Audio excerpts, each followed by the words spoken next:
regarding the two radiation, two sources. I mean, in this case, we have two elements. And then we find out in terms of this, what is the electric field, okay, for this kind of sources. Okay, we assume that is isotropic.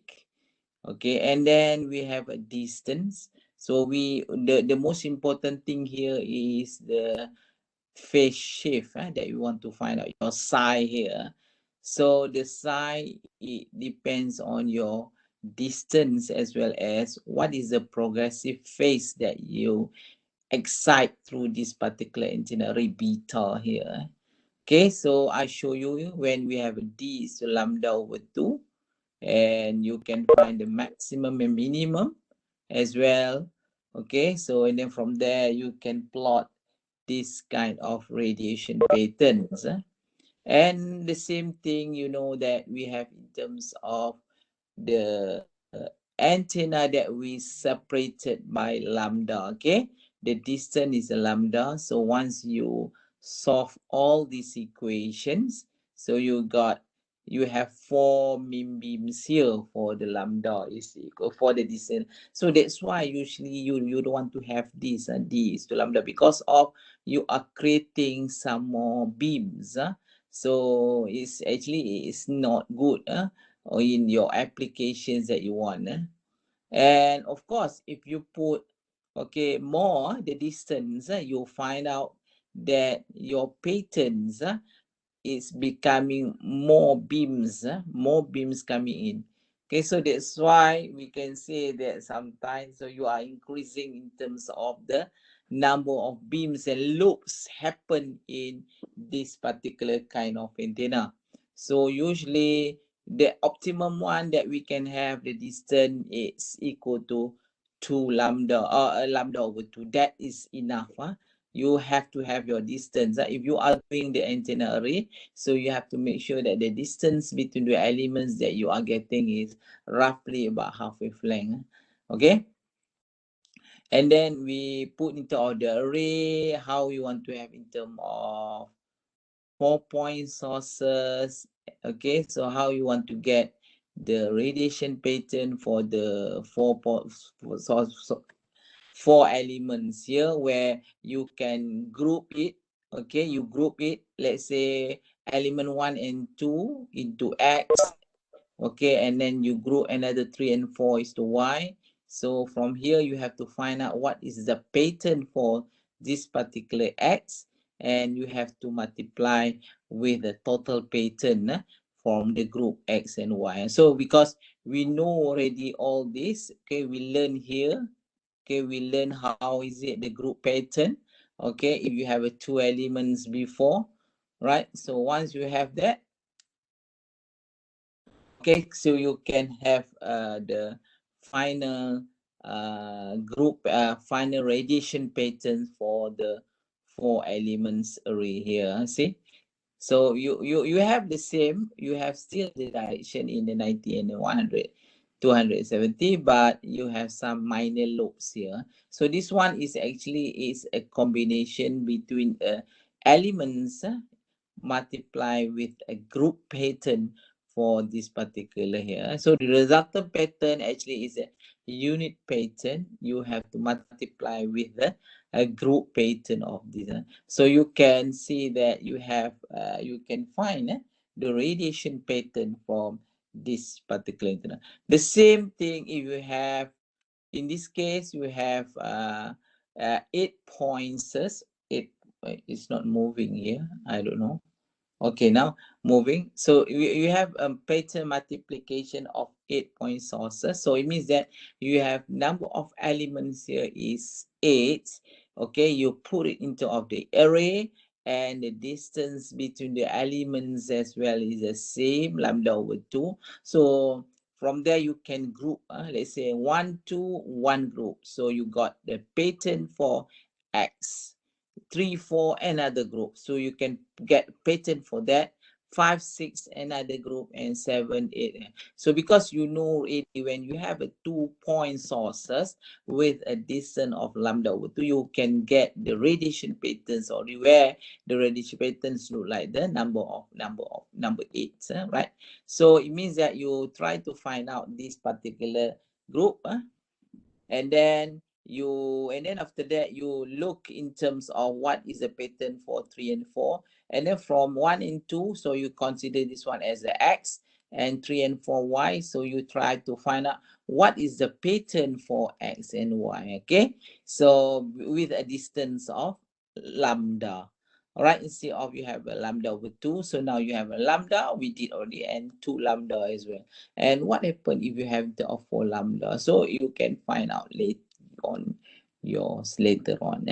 Okay, so from here you can find. So it's the same thing. Sometimes what you can do, you can group this in terms of 2 as well. For example, you can group in terms of 1, 2, 3, 4 together in just one. So that means the distance between this, what we have here, it's roughly about lambda 2 is equal to lambda already.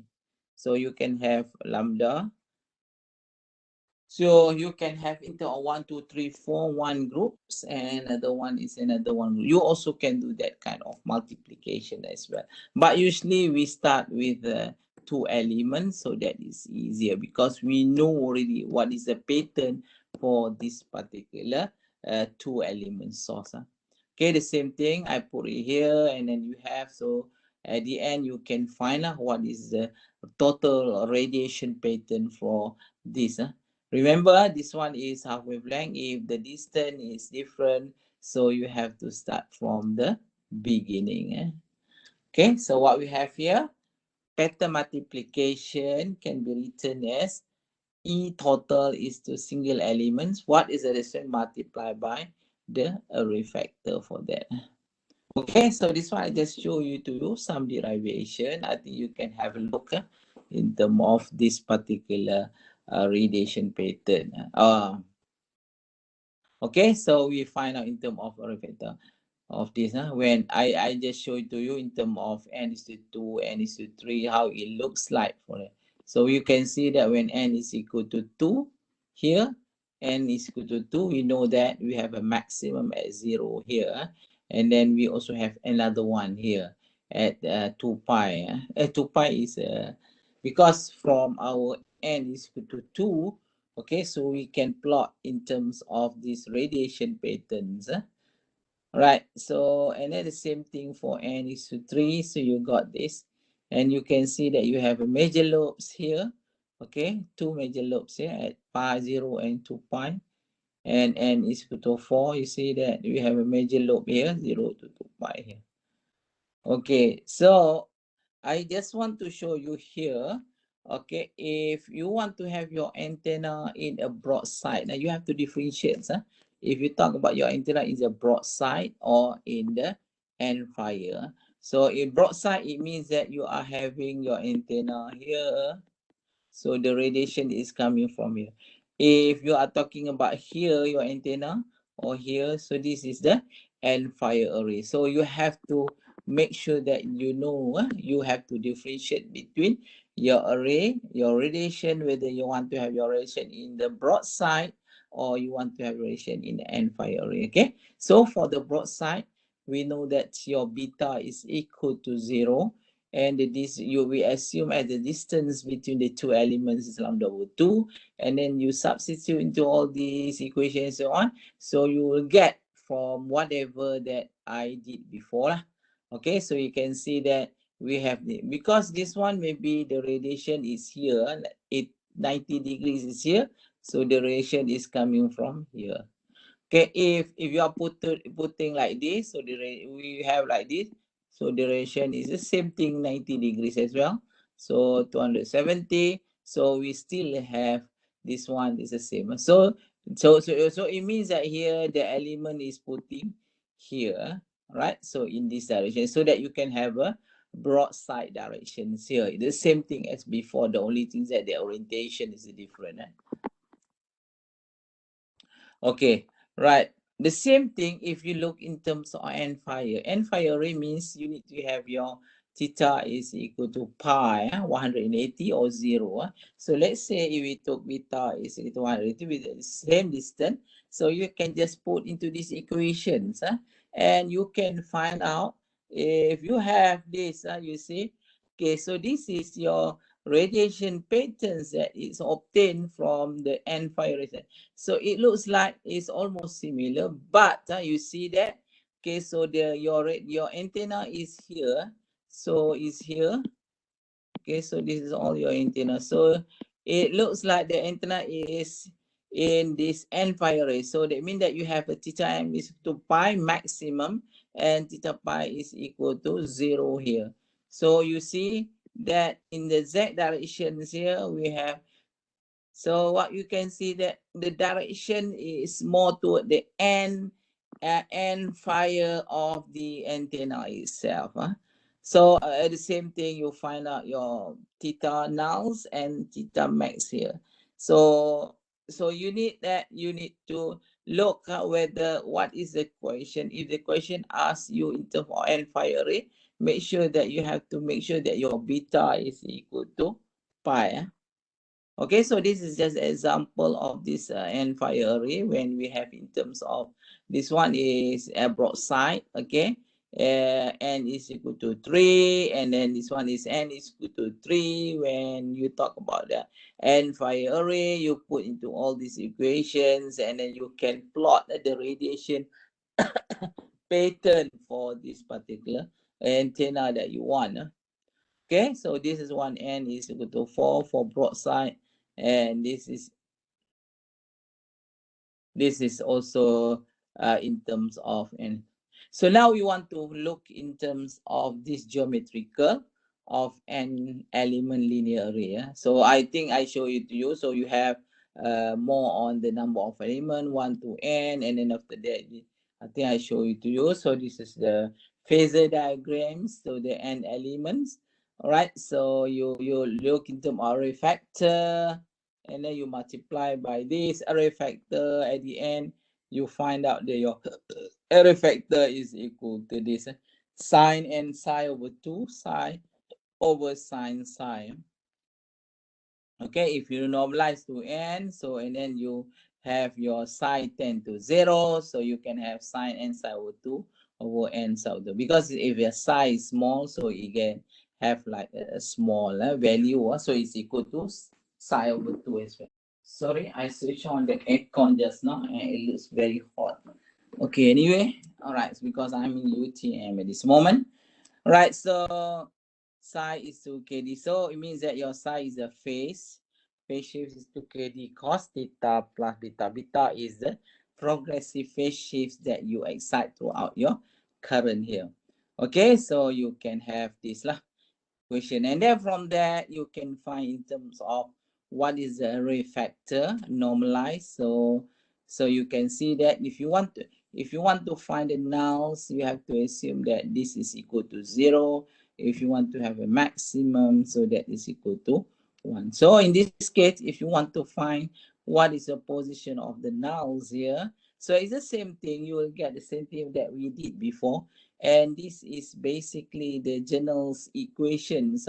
As you can see, theta n here is equal to. So this one, after we do some manipulations and after we put all these equations, we found out that the value of your psi here is actually is equal to, this one is a kd psi.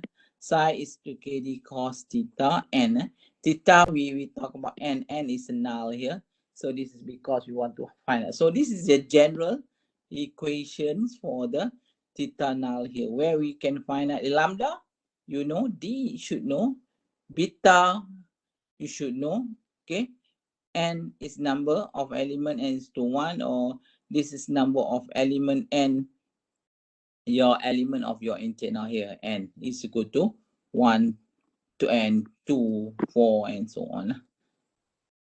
Okay, right. So maximum principle, Okay, if you want to have the maximum, so this one you assume this one is equal to 1. So you can find out that your theta m here, maximum. So this is the main beam. Okay, the main beam here is actually is equal to cos alpha beta over 2 pi d. If you know d, if you know beta here, you can find where is the total, the angles that can become the maximum here. So m is equal to 0, 1, 2, 3. We start with m is to 0. So you got cos alpha lambda beta over 2 pi d here. Okay, so this is how we will get the value for the theta nulls and theta m here. Okay, if you plot, so as you know that this is a sinc function, sine x over x, okay, because we have a sine n psi over 2 over n psi. So we assume n psi over 2 is to x, right? So this is the response, okay, the response for this kind of equation, sine x over x. This is what we call the sinc functions. So you have a maximum here, you have a null here at pi, and you have another null at 2 pi and 3 pi. So, and you have a maximum here at 3 pi over 2 for the first null, as well as you have another maximum at 5 pi over 2 here. So this is just how we plot in terms of this particular sinc function. Okay, so if you look in terms of the n element linear array maxima, so this is as usual. We know that this is your array factor. So many times already we talk about this. Number of element is n, psi is your phase, as well kd cos theta plus beta. But some of the books, they use k beta d cos theta plus alpha. It's the same thing. It's the same thing. Some of the books they are using, Balanis is using both. Because I would like to use this, and since I'm using the Balanis, so I use beta. Okay, beta. So use this equation, psi is to kd cos theta plus beta. But it's the same thing, because this one they replace beta here with a kd here. Actually beta is to k, in this case beta is to alpha here. Okay, so most of the books they are using this beta d cos theta plus alpha, but I don't know why Balanis use psi kd cos theta plus beta. So maybe they just want to differentiate this. All right, so we have psi kd cos theta. First main maximum occurs when psi over 2 is equal to 0. Okay, so you can see that psi over 2 sine 0. Sine 0 over 0 is equal to 1 lah. Okay, so as you know that sine 0 over 0 is equal to 1. So psi is to 0. Other main maximum occur when psi over 2 is to plus minus m pi. So this is more on trigonometry that you can have a look. So if you want to find what is the half power 3 dB, so of course you need it. I think it's the same thing as I shown to you with the 2 elements before, but this one is in terms of n elements here. Okay, so this is the value that you have, 1.391. So from the maximum, from 1, okay, so you can have this. So half power bandwidth is equal to this equation. If you put into all these equations, okay, you can find what is the theta for half power bandwidth here. Okay, so and then if you want to find the secondary maxima, right? So you need to find out, and then you can find S is equal to 1. So you can put into this equation first secondary maxima, okay, in terms of this array factor. So what is the values that you, so this one you just take a 10 log something, so you will get this particular value. Okay, right, this is the example that maybe you can have a look. I just want you to show another one about this. Okay, so we look before in terms of the, we are looking to a linear array only. Linear array means we put in a linear like this. Okay, so whether like this, whether like this, so this is called the linear. Okay, so and if you want to have a planar means you, as usual, I say that you have like this lah. Okay, so planar here, for example, so 4 by 4. Yeah. So this is a planar where you arrange in terms of the planar. So this is a linear. So we are looking in terms of this one only. Planar is a bit more complicated. You have to have X and Y as well. But in your case, so we look in terms of the linear array. So the arrangements of our antenna will be like this lah, whether you can have in terms of X directions or Y directions, where you want to put. Okay, so if you look in terms of this, you know that if you talk about broadside mean the theta angle is here, isn't it? In this direction. So if you put this one as a 90 degrees here, or if you put the 90 degrees here, so this is what we have in terms of the broadside direction, where we define only when broadside is beta is equal to 0 here. Where for the ordinary end fire, we have theta max in this directions or in this direction. So this is in terms of this direction or in the, so this is a two different radiation patterns that you have for your antenna array here. Okay, so usually what we want to do, we want to look in terms of what is the equation for the broadside and what is the equation for the ordinary end fire array here. Okay, so broadside array, so as I mentioned to you, when you have the phase shift, psi here is equal to kd cos theta plus beta. So that means we excite with the same phase. So that means with the same phase, it shows that beta is equal to 0. Okay, so we know that theta is equal to 90 because that is the maximum. Okay, maximum where you can get the maximum value for your pattern with the beta. So you try to avoid D is equal to N lambda because of, if you look here, you see, when your beta is equal to 0 and D is equal to N lambda, what you have here, you have it to 2 pi N cos theta. So where you can see that your psi is equal to 2 pi N, where plus minus, so when your theta is equal to 0 or 180 degrees. So in the direction of broadside, so you can have this lah. So this is the arrangement of the antenna in the broadside direction. If you look into our broadside and fire, so this is a difference between these two antenna radiation pattern. And this one is just an example of the broadside when N is equal to 10 elements pattern. So as a conclusion, what we can see that you can look here, basically you can find from the calculations using all these equations in your antenna. If you want to find where is the nulls, what is the maximum, what is half power point, and what is the minor lobes. Okay, nulls maximum, half power point, and minor lobe maximum for uniform amplitude broadside array. So you can use just this equation to find out what is the theta that you need to find if you want to find the nulls. What is the theta for the maximum? What is the theta for the half power beamwidth? And what is the theta for the minor lobe maximums? So you can just look in terms of this. So usually, I think for the array elements, the most important thing is your distance between the elements.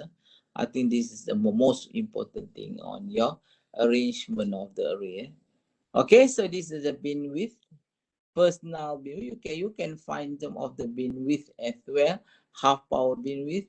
Okay, as you know that if you have like this post antenna, so this is the first null beamwidth. Okay, first null beamwidth, half power beamwidth is here.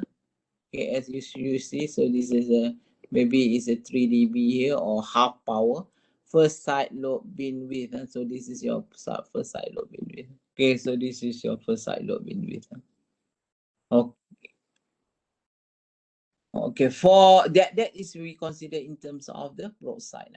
If you consider in terms of ordinary and fire, so we have in terms of maximums, okay, toward theta 0, and as well we have a maximum towards theta 180, because you know that for the end fire array, so you have like this, for example. So you can have this or this. This is on end fire. If you talk about toward theta is equal to 0, so maybe this one is 180. So you can find that your beta, you should have minus KD, and beta is equal to KD. So what is the beta here? 2 pi over lambda. And what is the D? Contoh, for example, lambda over 2. So you have, at least you have to have a beta is equal to negative pi for theta is to 0. And beta is equal to 5 for theta is 180 degrees. So this is as a general equation that you need to excite your phase current progressive phase here in order for you to have in terms of the ordinary and fire here. Okay, and then this is the example how we put into these equations to find out beta. So you have beta negative pi over 2, and beta is a pi over 2 when you have a different distance. In this case, they say just put lambda over 4 is equal to. So that means you need to excite the progressive phase with a 90 degrees.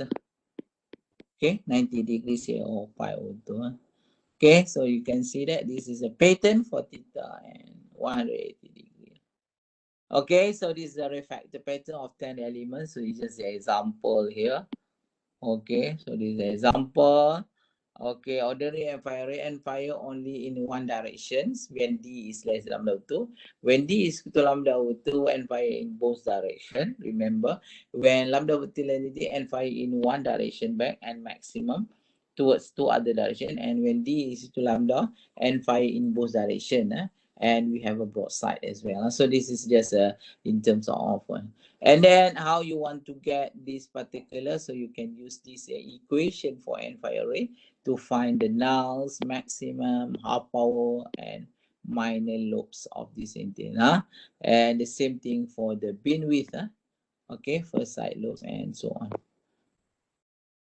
Okay, so this one is more on the scanning, how you want to scan. I think it's not really critical here, so I just show you.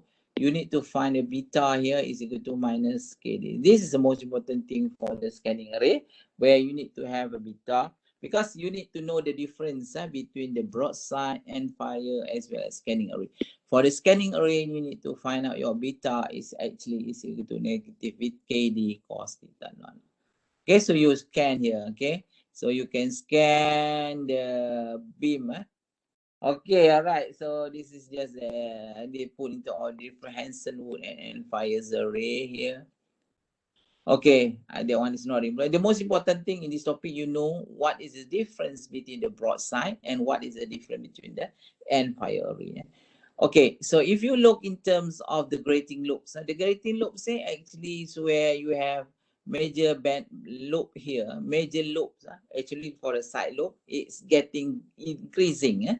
So no grating loops when your D should be less than lambda.